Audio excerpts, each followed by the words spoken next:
You are now listening to the New Old Heads podcast, premiered every Thursday at noon Eastern Standard Time at bringdowntheband.com, and brought to you by No Bad Ideas, Coleman Dental, Printfinity, Indie CD and Vinyl, and Sun King Brewery. Support the New Old Heads by visiting our Patreon at patreon.com/New Old Heads.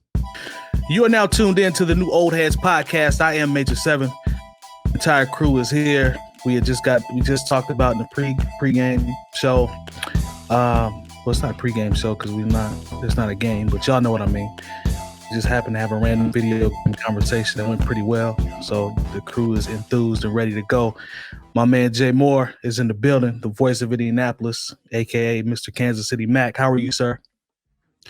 I'm hanging in there, man. It is what it is. You know, hopefully the second part of the week goes a lot better than the first, but you know what? I woke up this morning, so it's a lot better than a lot of folks, so it's all good. Preach that word. That's what it's all about at the end of the day. I feel you. Man, DJ Diff, what's happening, brother? Good to see you. Everything good your way? Good. Am I glitching? You sure are. Check before we get started. Yeah, you might hop out and hop back in, bro. If that helps, just a little glitch on it. Okay. Yeah, it's all good. My man Longevity live from the Bringing Down the Band headquarters. Still waiting on that green old school lamp that he has. Maybe one day I'll get it. How are you, sir? Well, you're a grown man. You can buy yourself one of your own. You know. Yeah, you're right. I'm an adult.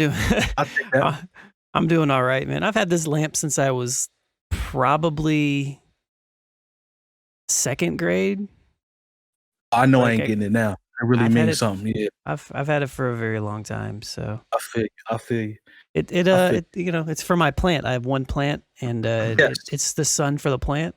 So you know, because I don't. I'm gonna look online, man. They probably have replicas. Yours is legit though. Got that old school vibe. You can tell that one got some age on it. So I'll see if I can find me a replica or something it's like that. Rusty and shit. It's like a pretty shitty lamp, actually.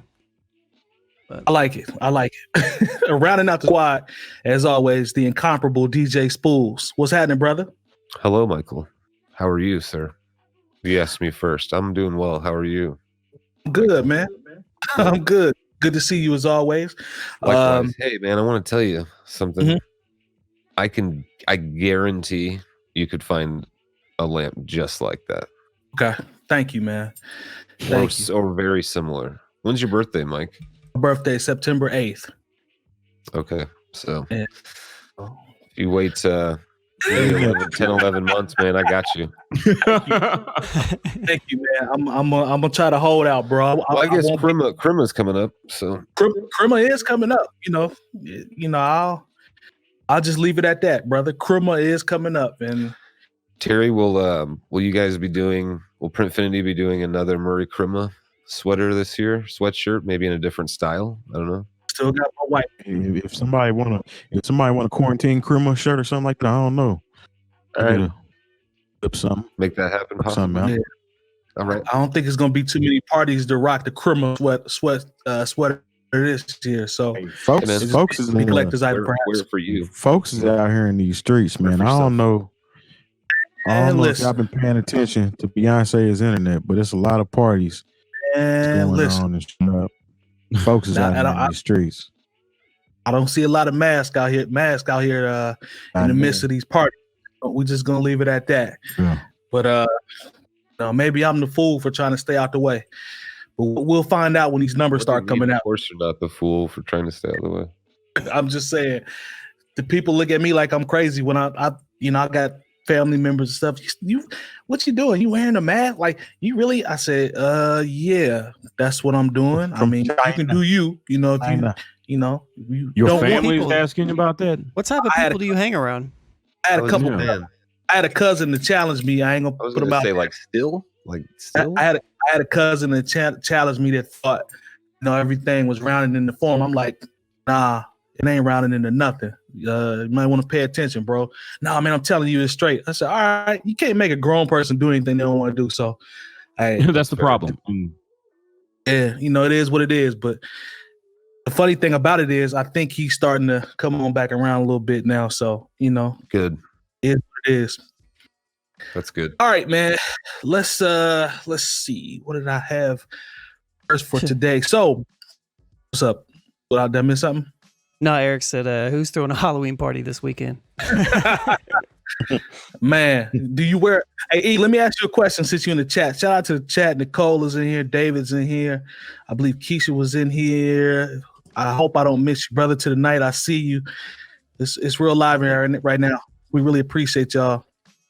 Let me ask you guys this before we start our topic, since y'all are in the chat. Do you wear a mask underneath your Halloween mask? That's my question. Can anybody answer that? Do you wear a mask underneath your Halloween mask? Do you want to not be able to breathe at all? No, just skip the Halloween parties, you know? Skip them, man. This year. Get you some. Just go ahead and get you some Reese's Pieces and whatever that you like, and buy the bag and just stay at home. Yeah. You can even dress up. Sarah and I've been watching a lot of scary movies, man, or Halloween movies. I wouldn't say they're that scary, but yeah. I've been watching. They're having Halloween marathons. I watched one at my mom's when I was in Anderson, and they were kind of going one through whatever. They get bad towards the end, but classic joints they were playing. What's the scariest? Let's go around real quick since it is Halloween time. What's the scariest? And I'll kick it off. Like Halloween movie or series to you guys, as far as what actually scared you. Not that you didn't think was like hokey or silly, but was actually scary to you. And I'll say for me, it was Texas Chainsaw Massacre. Because that shit could actually happen. You know what I mean? Like, kind of like and that's since I was a kid. I remember seeing that shit when I was way too young, you know, because I have an older sister. And good point. Texas Chainsaw Massacre always freaked me out. So that's a really good question. That is a very good question. Terry, go ahead. Y'all probably gonna laugh. Y'all gonna laugh at me on this one. I'm gonna just throw it out there because I don't care. I don't give a fuck. When I was a kid, Thriller used to scare the living shit out of me. Yeah. Yeah. I ain't even gonna front. I ain't even gonna front. Especially coming up, you know, you used to seeing Michael Jackson, you know what I'm saying? He's this dancing icon. He was with his brothers, Jackson 5. The Can You Feel It video was all, you know what I'm saying? Like, like black righteous spaceman shit. And all of a sudden you see him turning into this goddamn werewolf. And then motherfuckers coming up out the ground, and then he turned into this damn zombie. They run into the creepiest house they could find. Clearly, by far the creepiest crib you can run into. As a kid, that fucked me up. But movie wise, I would have to go with Poltergeist and Amityville Horror Show. Okay. Jay Moore. Okay.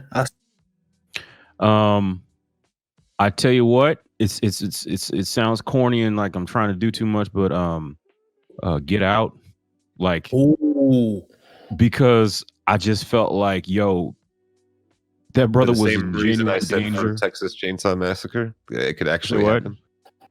That could definitely happen. I said Texas Chainsaw Massacre because it could actually happen. Like, yeah. Because like Freddy and all that shit. I mean, I always thought those were funny, even when I was a kid. Shit was. But yeah, with Get Out, because like is not scary. Yeah, no, that shit. That he had those one-liners. It was more. I mean, and now like even Candyman has become like it's funny, especially to me and Spoolz. If you watch the Prim's movie reviews, so like that's funny to me. But like with Get Out, like. I'm not ruining anything. If you haven't seen Get Out by now, that's on you. Like at the very end where it was like it looked like he had killed all the white family, and you saw those sirens, and you'd be like, well, this is the part where the police show up, and like, but it was Lil Rel in the security car, and basically took him away from there. And I was like, that was the scariest part of the movie because I was like, oh, the brother's going to jail now for killing all these white people. When I saw it in the theater, you could hear the whole room go, "Oh no!" Everybody was elated. Everybody was elated when it was real that popped out the car. Yeah, people cheered. I remember that when I was at the theater. Yeah, I actually started clapping. You know what, Spoolz? I'm gonna have to based off your logic. You're looking for Candyman, bitch. Yeah. was based off your logic for Texas Chainsaw. I'm gonna have to agree. I'm gonna have to agree with you, man. That shit was scary. Like I'm gonna have to go with you on that. And real quick, Rob Zombie's movies. Like if I were younger when those came out, they would. I mean, they're they're scary. House of 1,000 Corpses. Yeah, and was Rejects. Yeah, them are some seriously like disturbing movies. Texas Chainsaw is crazy though. That shit is crazy. Lone, what you got, man? Do you have one? I can't think of any from like when I was a kid, off the top of my head. But I can say that Insidious was pretty good. Oh, that's good. Okay. Yeah. But also, what's the movie I was thinking of? I like Insidious. They got 3 of those. There's 3. There's one other one I was thinking of. I think there's a handful of them. Another good one is The Descent. I don't know if you've seen that one. It's yeah. It's also kind of could be like real life, maybe like they go diving down into a cave and then all of a sudden there's like where it's like the foggy type shit. Yeah. Oh. Okay. Yeah. They dive. Yeah, they dive into the cave. That's I was never really scared of the shit I was supposed to be scared of. Like everybody was scared of, like you said, Freddy and Jason and Michael like Myers. Chucky and shit like that. That shit didn't scare me. It was more of the shit that. Because like Amityville Horror, that was like a demonic house, so that it happened in real life. You know what I'm saying? Poltergeist was somewhat similar. Yeah, yeah. So that type shit creeped me out. And Mike turned into a goddamn werewolf and was on a whole nother level for me. We've been watching classic films, like the old ones, like not old, like 30s and 40s, but like Evil Dead. Yeah. And we watched Last House on the Left. So I remember my dad telling me about this. Like it got pulled from the theaters, like after it had come out. Sarah and I watched it. Man, I had seen it once before, but I guess I didn't remember it well. But it just makes you uncomfortable. It's like it's rapey. And Sarah and I were talking about how like 70s horror films were kind of rapey, and that's one thing that always real just damsel in distress turns my stomach, dude. Like that shit, I can't watch that shit. I really can't. Like it's. Should I be saying that Freddy was a pedophile? He was a pedophile. Yeah, that gave it a whole nother creepy spin. Like, because I never picked that up as a kid. You know what I'm saying? I just thought it was somebody messing with people in their dreams.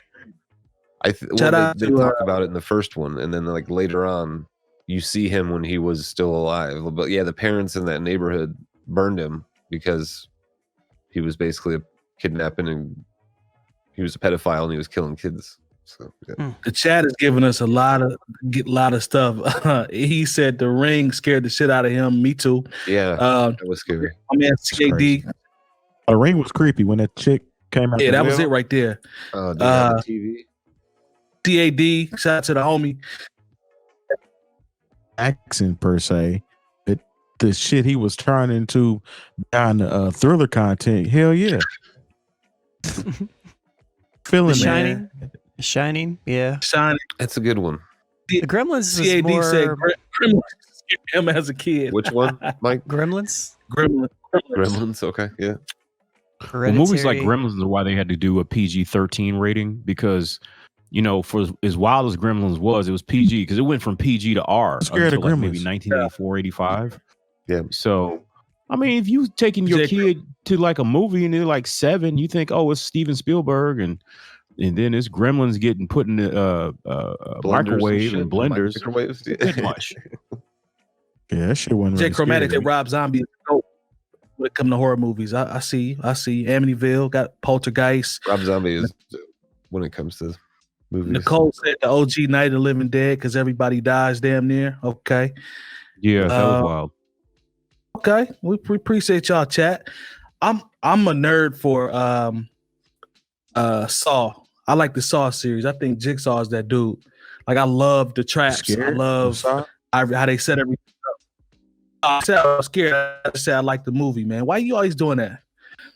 I was just wondering because we were talking about movies that were scary per se. But you said I like Saw. Was about. All right, man. Let me go ahead and get to the topics because that's not what that was about. You trying to play? It's cool. Cool. Sorry for the detour, but happy Halloween, everybody.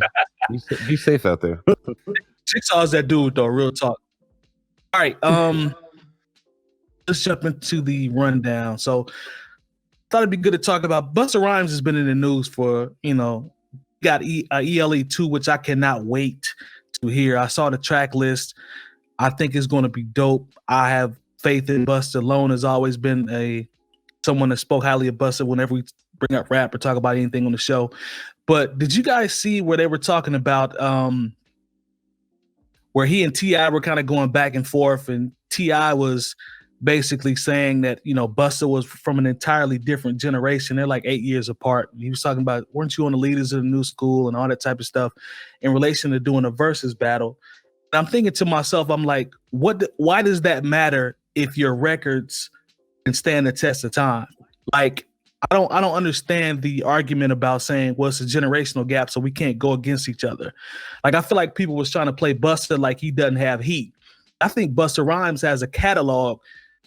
You think about features, he's been doing features the last 2 or 3 years with some of the younger kids, and then you think about some of his timeless records. Like, I didn't like that as an out. Like, I almost feel like Busta been getting played on the internet like he doesn't have a crazy catalog. So I'll come to you, Jay Diff, first. In terms of that generational gap shit, we talking about the versus culture, and people are talking about that with Busta. Like, his catalog is fucking amazing. Like, did you agree with Tip when he said, nah, I don't want that smoke because you too old? I think he was ducking him. In my personal opinion, I think he was ducking him. It has nothing to do with a generational gap. That's just my opinion. What do you think? In a sense, like you got to put it in perspective. As far as when they came out, so Tip came on the scene, early 2000s with the I'm Serious album.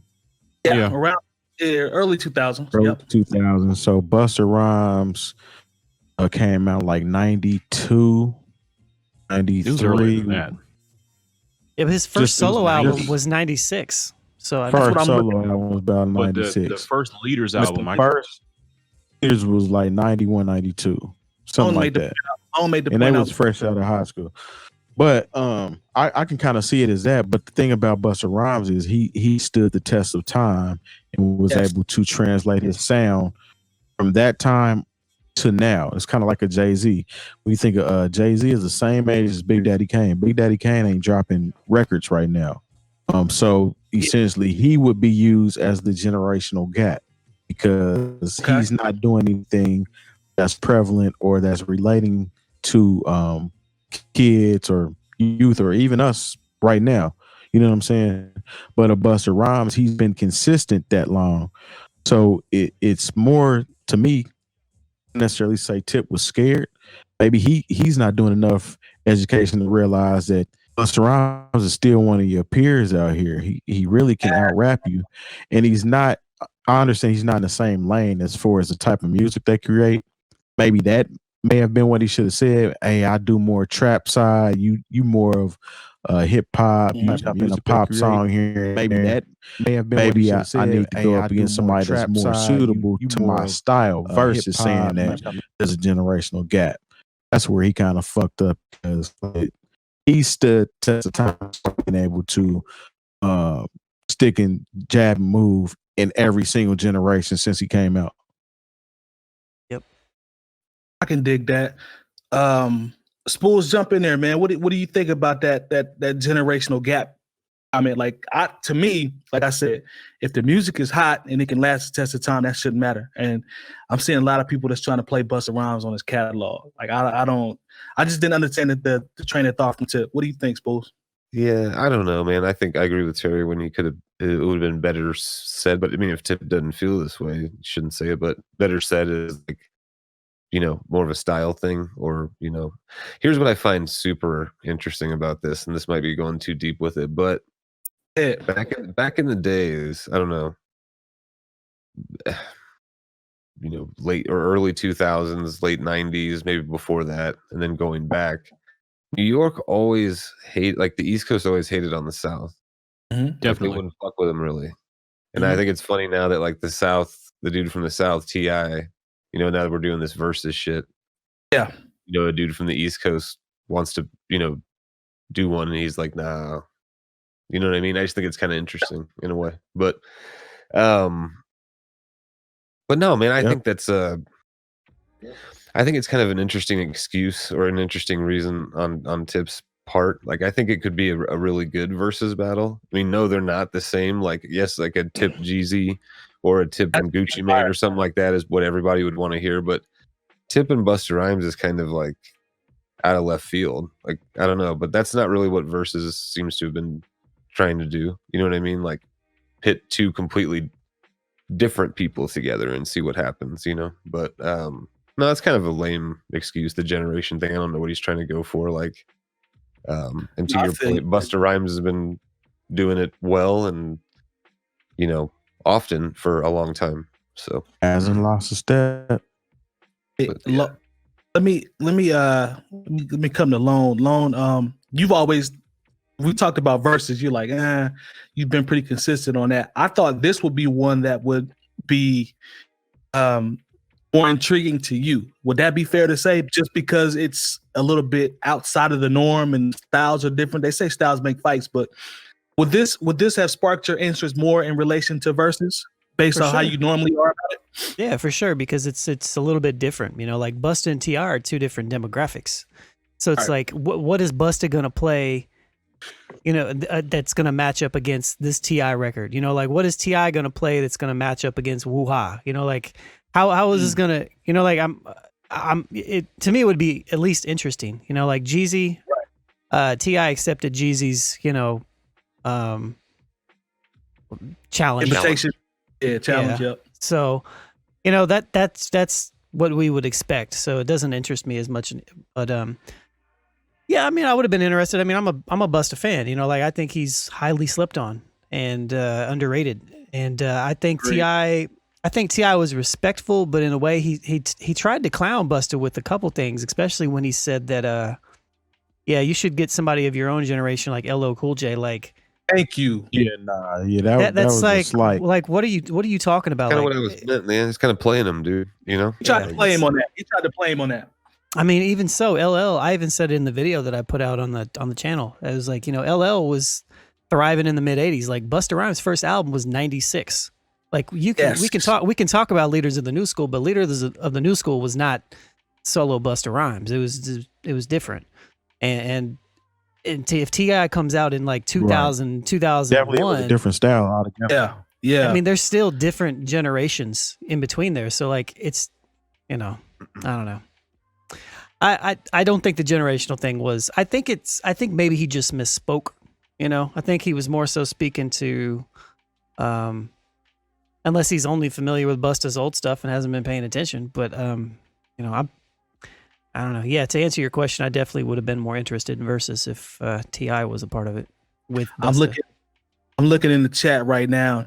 I see Nicole is out here showing out. She says she thinks T.I. and Busta is a bum matchup style wise. She also says she heard a bootleg of the Busta. I guess it's pretty dope for her. That's probably 8 out of 25 tracks or something.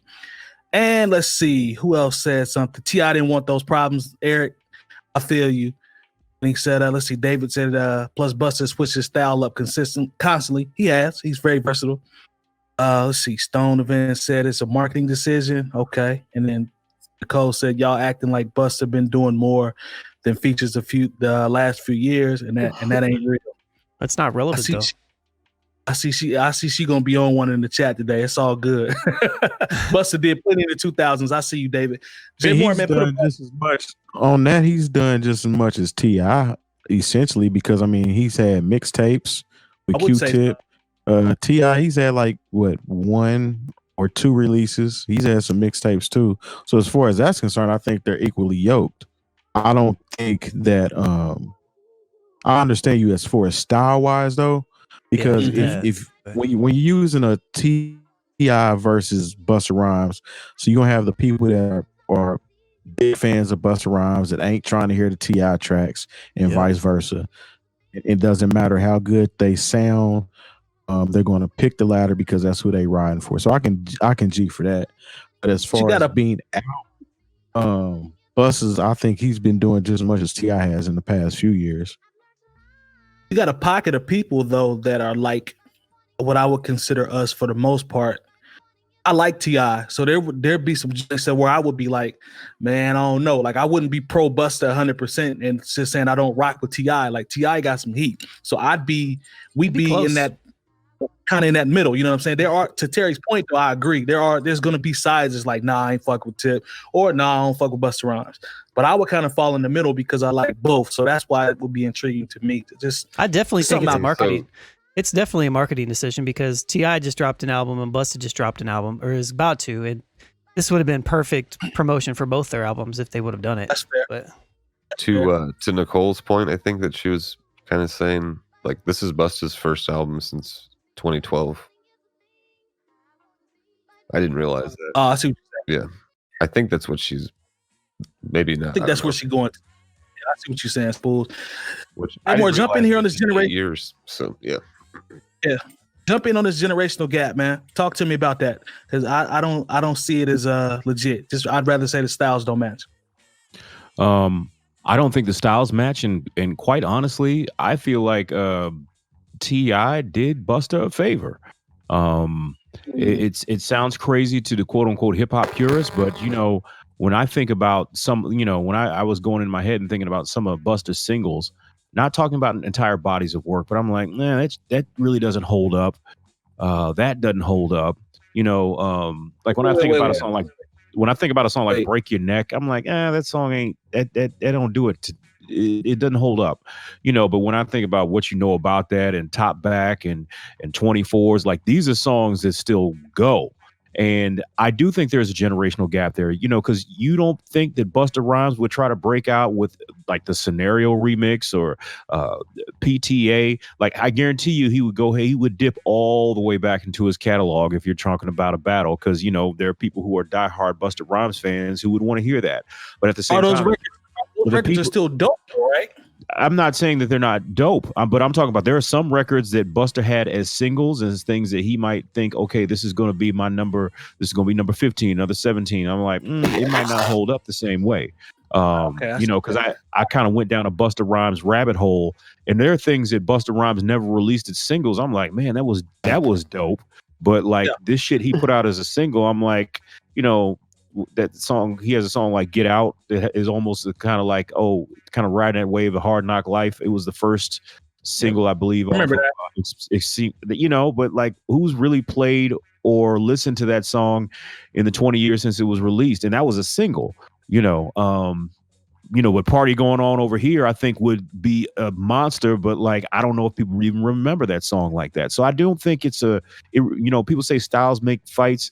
I honestly believe for the people who log on to a Versus, like T.I. would wipe the floor with Busta Rhymes, and I'm a Busta Rhymes fan, more of a Busta Rhymes fan than you got to think about it. You got to think who's actually going to get on their phone or their computer and watch this particular matchup, and who's really had those songs. Like I said, I'm giving you a few singles that if you go back and listen to, you'd be like, nah, this wasn't it. Mm-hmm. You're analyzing the crowd and the audience. I'm talking about. Yes, that's what I do. No, I know. I know. But what I'm saying is, if we talking about jams for jams, now keep in mind, they do take into consideration features. Busta Rhymes is body a lot of features on a lot of dope. And so has T.I.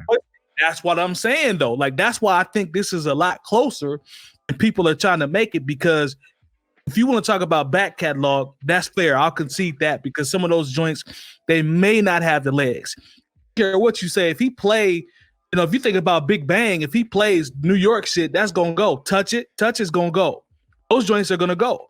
Touch It, I could see. New York shit, I don't know, because once again, it's New York shit, and we're talking about the internet, which is worldwide. So there are people going to be like, whatever I would be like, oh yeah, that's my shit, but like everyone else would be like, all right, if he plays New York shit up to next to What You Know About That, or 24s, or Let's Get Away is not beaten. New York shit isn't beating any of those T.I. songs. I'm just saying. But those are the top T.I. songs. You know, like those wouldn't go up against each other. You know what I mean?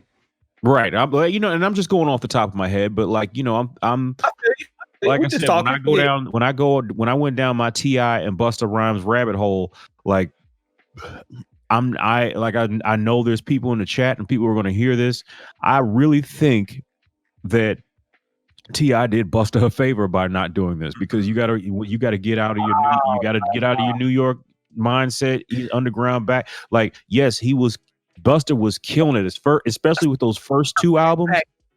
With Hoo-Ha and Put Your Hands Where My Eyes Can See, and killing it. But we can't act like T.I. wouldn't drop 5 and 6 singles off the. I don't even count I'm Serious, like, because that was the album that technically was the flop of his career. Busta's not Backpack though. You can't put Busta. But there are people who would be disappointed if he didn't dip into that, and like that's where he could. Once again, styles make fights. He might get caught up in the hype and play something like New York Shit. That is a in this instance it would be considered Backpack. That wasn't a club banger. That wasn't one of his songs that did big numbers as far as nationwide. Think about joints like Respect My Conglomerate with Lil Wayne and Jadakiss. Like, you don't think that'll go? That joint was hard. I mean, it like I said, it depends on what he put it up against, because I think there's about 15 songs T.I. could pull out to wipe the floor with that. Man, I don't know, man. I think your bias of the club is definitely coming out right now. No, I think it is, but he's in there. It is, but also I think about that's who's going to be getting. When they put out the scorecard, and it's what people start marking down, like who won which round. Now that's the thing. Like me, I just enjoy these so much. Like I forget to even start marking them down. Like I've actually enjoyed these just for the quote unquote culture, which is corny. But I really do think if you're talking about who would win, and you got all these millions of people logging on, it might be I think it'd be a lot rougher for Busta Rhymes than a lot of people want to admit. To my homie CAD, he said, "Break Your Neck," Pass to Cavassier, Annie Up remix, Flavor in Your Ear remix. He said Clifford would get washed. Those are all jams, by the way. Those are all, especially the Annie Up remix. It's going. I don't care what T.I. play. That's gonna be hard to beat that. I mean, yeah, those are. I'm not saying they are, but when you start like if T.I. dropped 24 on any one of those, and it might not be a good look. It might or it might not, though. That's all I'm saying. Like there's more gray area here, in my personal opinion, than I think you're giving. I think a lot of people feel like, T.I. was scared to go up against Busta. I was like, this is a lot more evenly matched, and I think leaning towards T.I. than a lot of people want to admit to, because Busta is a legend, and I am excited about his new record. But like, I think there's a better matchup out there for Busta. Nas. Yeah.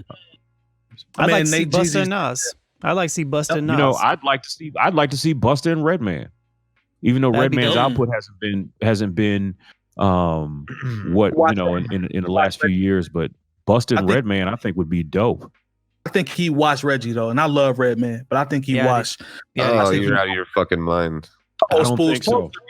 Talk to me, Spoolz. Remember, you can include those. Remember, Redman got features. We talking about albums with Method Man too.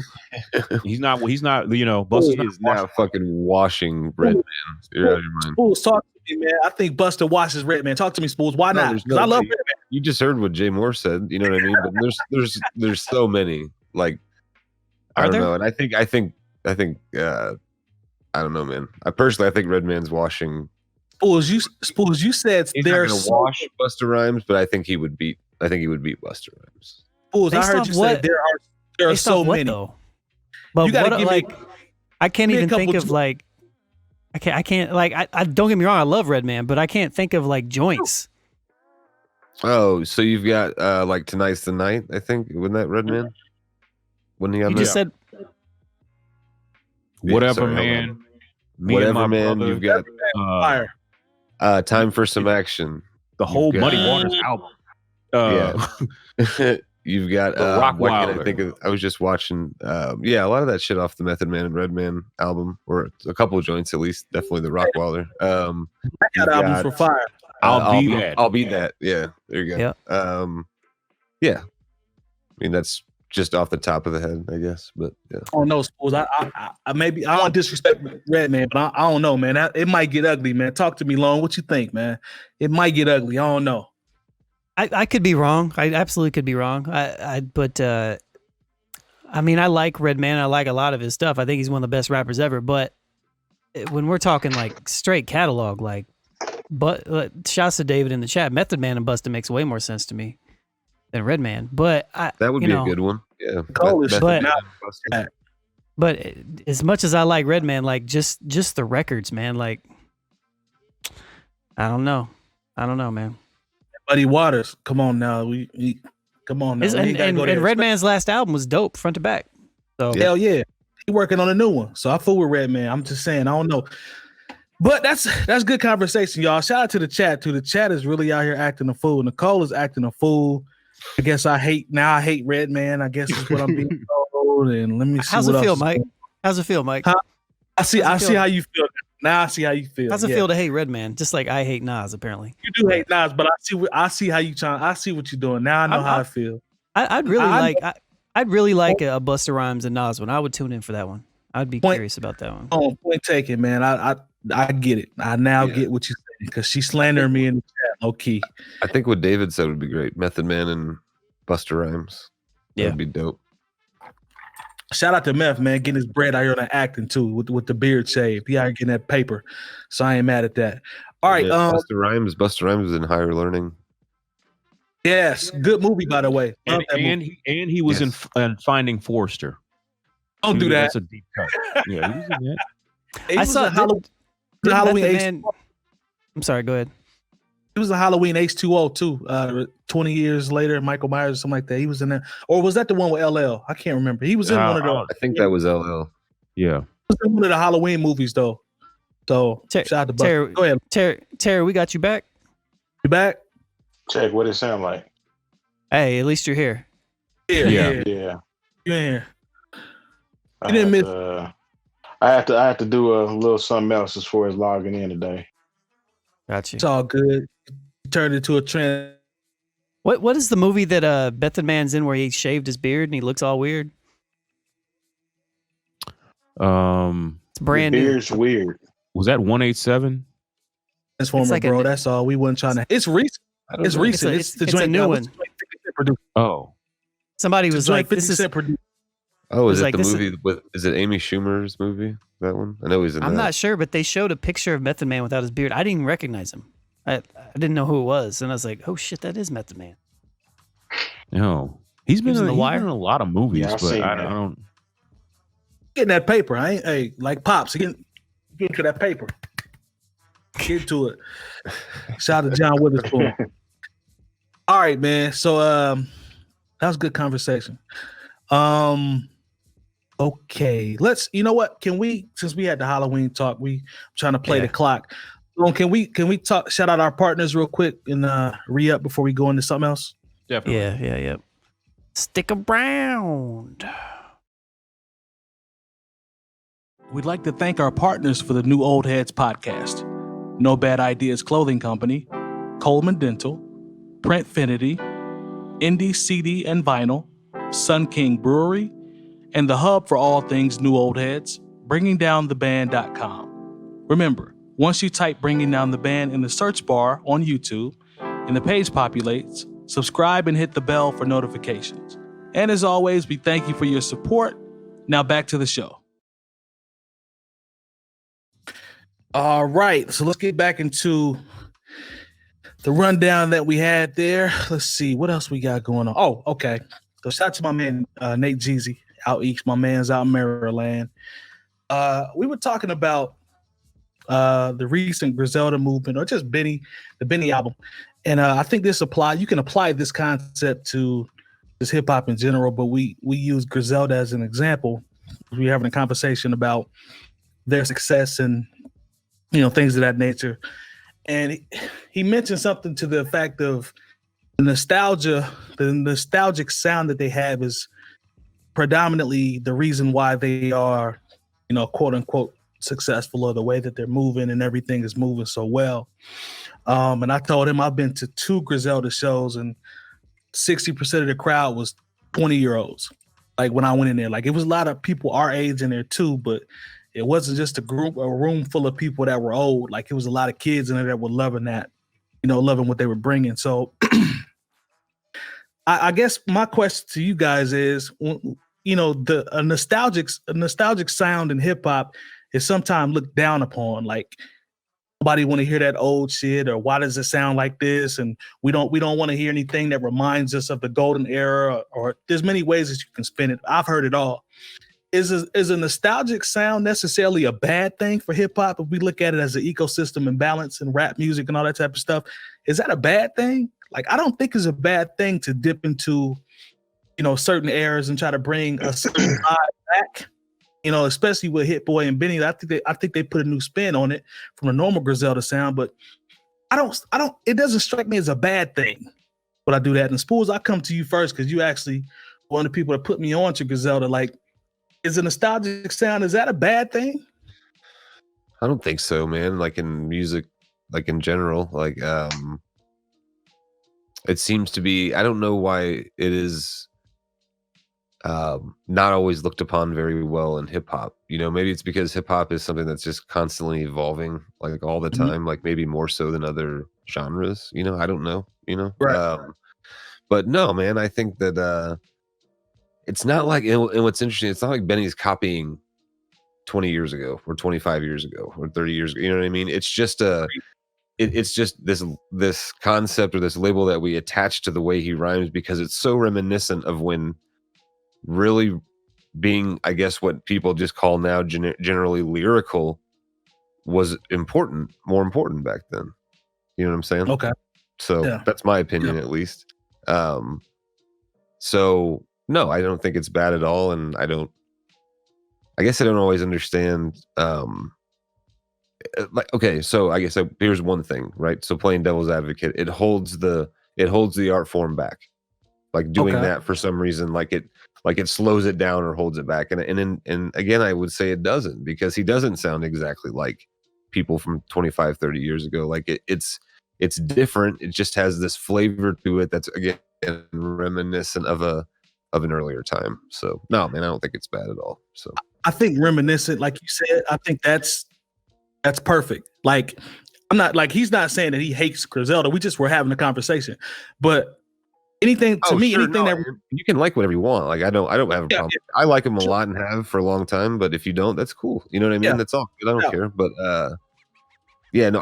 overall, just to the question, no, I don't think that there's an issue with nostalgia at all. I think it's a good thing. I think it reinforces aspects of the culture. So and I think people jump out the window when it sounds, they'll take it all the way there when it reminds you of versus actually sounding exactly like. Those are two different things. Yeah, well, hip hop's like that too. I mean, and it I guess it occurs in other genres, you could say, but like the concept of copying someone's style, or you sound like this, you know what I mean? Like that's a big deal. It's a really big deal, I mean, again, it's that way, I guess you could say, in other genres. But again, sometimes, I mean, I say that a lot, but I don't like comparing. I feel like hip hop's just its own thing, man. Like it's not like other genres necessarily, but in some ways it is. I don't know.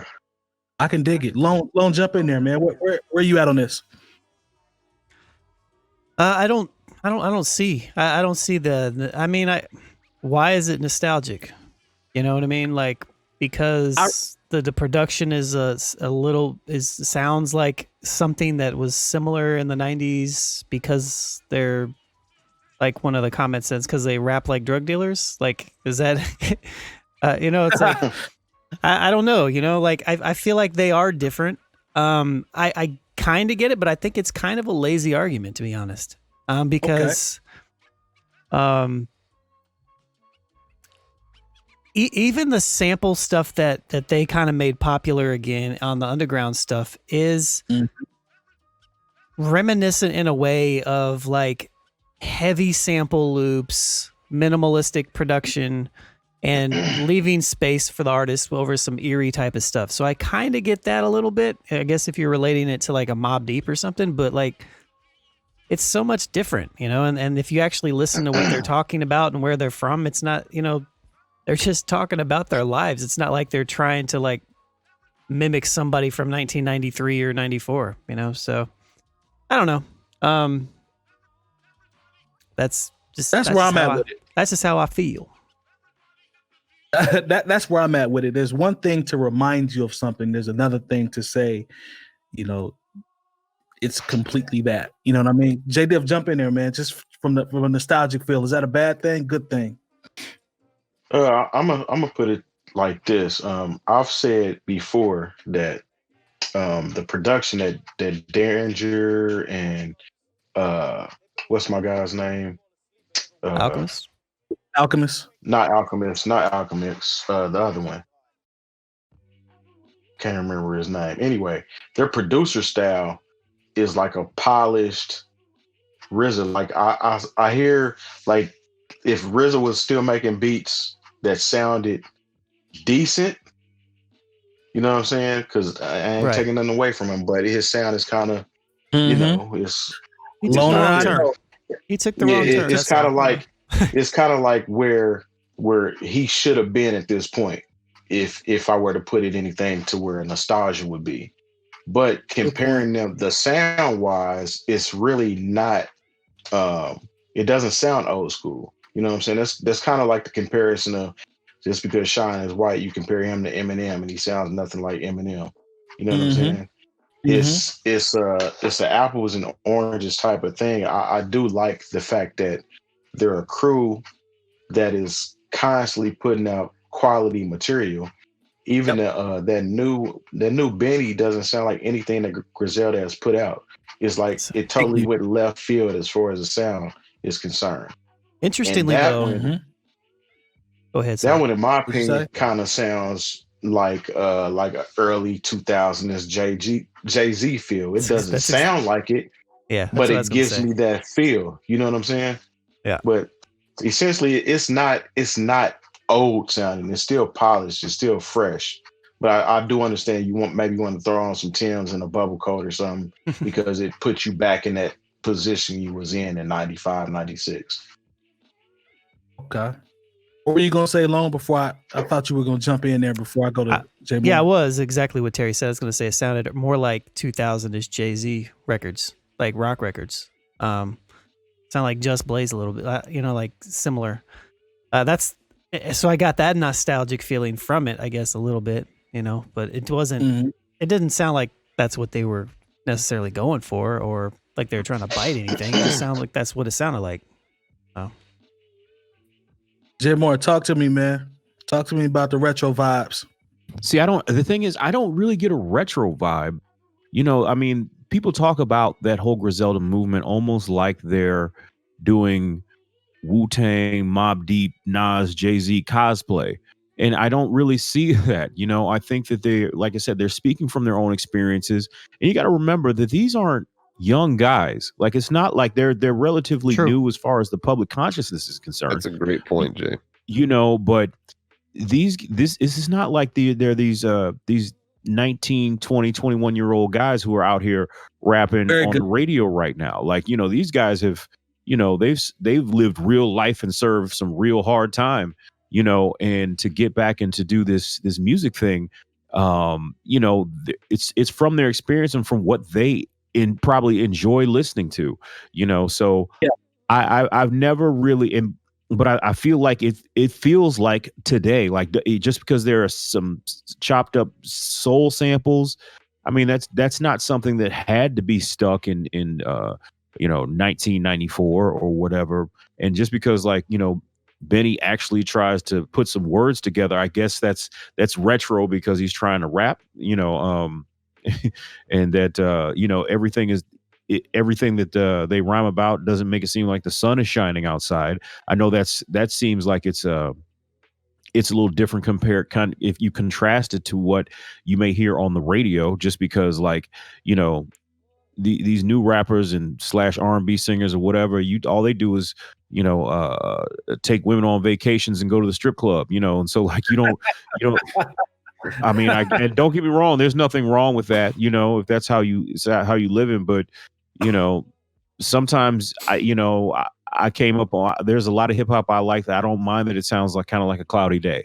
And I think that might be what makes it seem so retro, because everything is if you're looking at it from a popular music standpoint, you wouldn't think there are really any problems outside, and I don't, you don't get that vibe from the whole Griselda camp. Well, they, mind you, they still say some wild shit too, like, cooking a brick in the air fryer and all that, I knew you. But they still a little outrageous with, but you need that white on my brick. So they still there's some times they still enjoying themselves, I can tell, but I don't think it's fair to brand them with this retro vibe, because then it makes it seem like, oh, why would anybody under the age of like 37 try to get into their music? It almost puts them in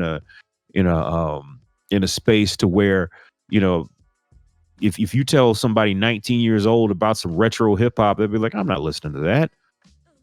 And I don't think that's fair. Yeah, Conductor Williams is actually the producer that I was thinking about, and actually.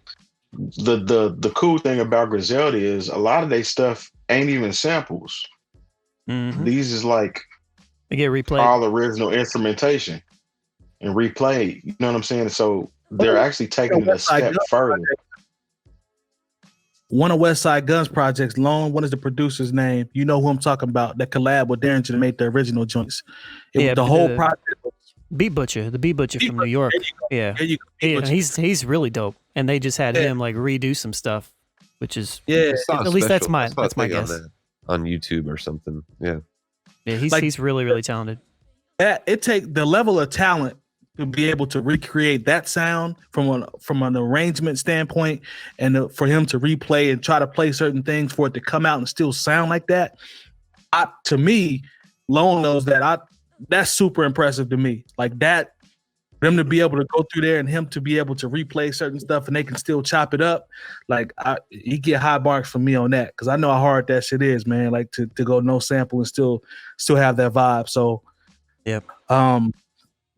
No, man, that's dope. Like I think I agree with what everybody is saying. It's just a good conversation. The chat is pretty much on the same thing. I think they looking at us like we crazy when I said I'm crazy when I said nostalgic. Okay, they going through there.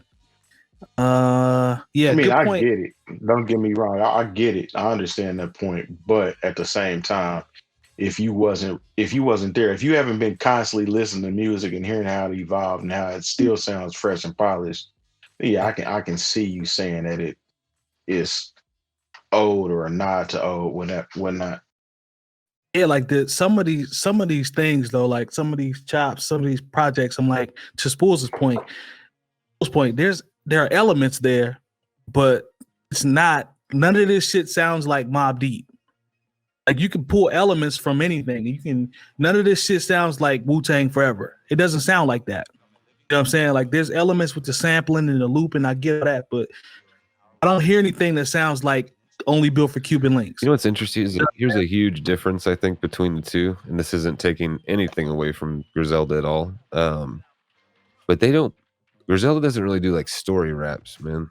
You know what I mean? Like none of those cats really do that. Like you don't hear that much in hip hop, or at least in anything really popular anymore. But Prodigy, Havoc, Wu-Tang, they told really good stories, man. They did it really well. It's just a difference in what they rhyme about. So again, not taking anything away from anyone, but and you can definitely tell that when what was it, West Side Gun's album where he had Slick Rick on it twice, and you can just right. I mean, that's how Rick raps. So it's like you can hear the contrast really serious, like when it features somebody who is from that era. I mean, and that's what I'm saying is like, and Griselda's they're still really fucking dope. Like, you know what I mean? Yep. Like, but and that's kind of the point I'm making is like it's not, or that we're all making, I think, is that they don't sound like them, like Mobb Deep. They don't, but it's just reminiscent of, Yeah, reminiscent is the word that I would take from this conversation. Like it reminds you of it, but just to completely say that's the reason. I'm like, nah, I've been out here. I've seen some of these shows, and it's just their their success is bigger than just that. I couldn't label their success as just that. There's no way I could do that. I agree. Based off the projects and the stuff that they've put out, I think that's an unfair assessment in my opinion. You can't just put that on them. And I get it. Their testament will be consistency as well too. I mean, because they're literally a machine. They don't stop. They constantly keep hitting you with projects. I was actually talking to Bo about this a couple days ago, how you have these artists that are putting out these 20-song projects, but then you have Griselda that are breaking it up down to something consumable, something you can digest and be ready for something new. You know what I'm saying? So their formula is working for them. The sound sounds good, and I mean, they're dope artists. Yep. Consistency is key. Yeah. Yeah. West Side Gun is the A&R of 2020. Yeah, man. Like he's, like I always tell people, West Side Gun, he's not the most lyrical out the crew. He's not the this, he's not the that. But you can tell that he is like he has his imprint on anything that they do. You can tell just by how the product comes out. Like what they're doing is working. It works. Oh yeah. You know what I'm saying? And they found a niche, they've carved it out, and it's been successful. Like, you just gotta show love. You know what I mean? I think it actually helps with the balance. You know what I'm saying? Because now it's nowhere near as balanced as it used to be. And for them to be able to come in and just carve out a lane and be somewhat, I ain't gonna say popular, but be relevant in that lane, that does help with the balance, because the copycat level now is ridiculous. Everything sounds the same. So I think there's value in them having an alternate sound. Right. There's a value in that. You know what I'm saying? So what Benny say? He the only new rapper that can go in Tupac in the same era as Tupac or something like that, he said. Yeah. In fact, I mean, these cats was pretty much in high school the same time we was in high school. Yeah. Yeah, we're not that much older than them. Yeah, we're not that much older than them. So and just to wrap it up before we get out of here, I actually pulled up the track list for the Busta Rhymes. We mentioned Busta earlier.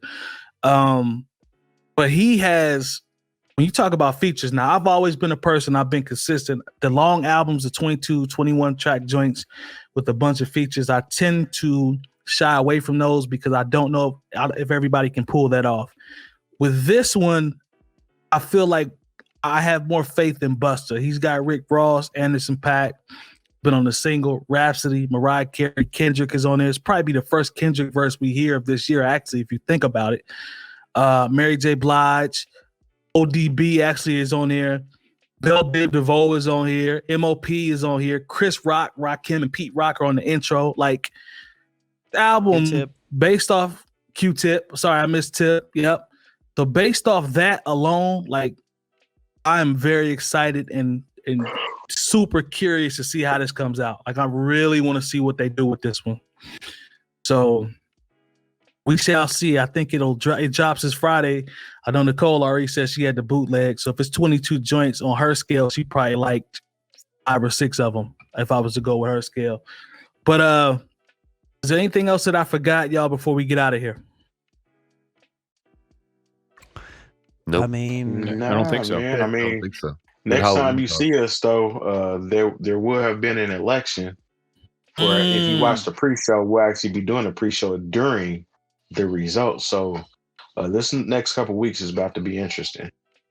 Hey, it's funny that it's crazy that you said that, but I remember us working on the episode and coming out and watching results 4 years ago. Yeah. You know what I mean? And here we are again virtually, like it's when we started. So it'll be I'm very curious to see what happens. I got to go do my due diligence this weekend. Hopefully I can avoid them long ass lines we were talking about in the pre-show. If you can get out there and vote, it's very important. This is a very important election. Like Terry said, either way, some shit gonna happen, but you can get out there and get to them polls and vote if you can. Make the effort. Even with the long lines, try to hang in there if you can. I know Spoolz had a situation where the lines were ridiculous, but you can get out there, voice your opinion. It's going to be needed. So we'll see. I think that will do it for this episode. As always, remember to go to YouTube, subscribe to Bringing Down the Band, and also the new Old Heads page. It's a network page. We need subscriptions there. Trying to get to 100 people so we can change that URL and open up a bag of other things that will give us access to. You can also follow us on Patreon. Make sure you follow New Old Heads on Twitter. Follow us everywhere. Instagram. Followers and supporters as possible to keep the movement going. Those that love us, we appreciate y'all. Those that don't, keep watching. We'll continue to make you mad.